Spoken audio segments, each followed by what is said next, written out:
The linoleum was cool against the soles of my feet, a grounding sensation I usually crave when insomnia pulls me from bed at 3 in the morning.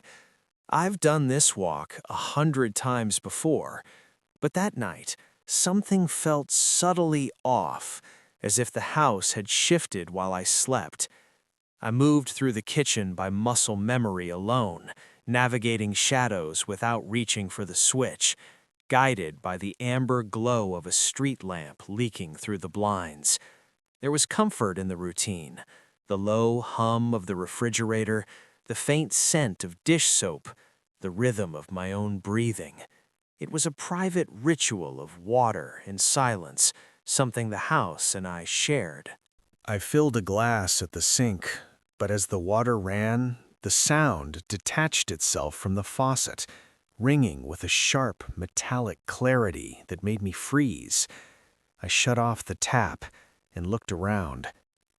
The kitchen, the same room where I'd buttered toast 12 hours earlier, no longer felt like mine. The table looked unnaturally sharp at the edges. The fruit bowl sat with a deliberate stillness, like a prop waiting for direction.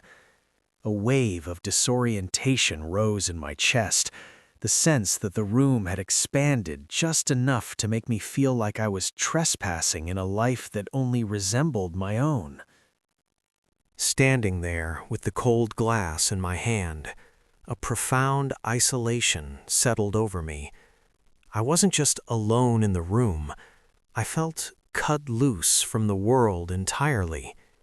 The silence wasn't empty. It pressed against the windows like deep water. I looked down the dark hallway toward the bedrooms and suddenly felt small, one fragile awareness humming inside a box of wood and drywall.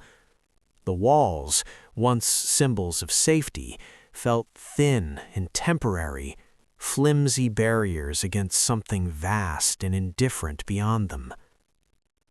My eyes fell on the jagged scratch in the counter, left years ago by a slipped knife during Thanksgiving. Normally, it annoyed me, a flaw I meant to fix. That night, it struck me differently. It felt like evidence, proof that time had been moving through this room whether I noticed or not. I realized the kitchen had witnessed versions of me that no longer existed.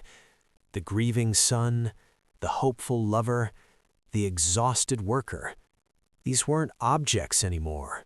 They were artifacts, remnants of a life I was still living, but suddenly viewing from a distance. I raised the glass and drank. The cold shocked my throat, and the physical sensation snapped the spell. The refrigerator ticked louder with its familiar shudder. The room slid back into its proper proportions. The table was just a table again. The scratch, just a scratch. I set the glass down and turned toward the hallway. But I walked a little softer. I carried a quiet respect with me, an understanding that even the most ordinary rooms can briefly reveal how strange it is to exist at all.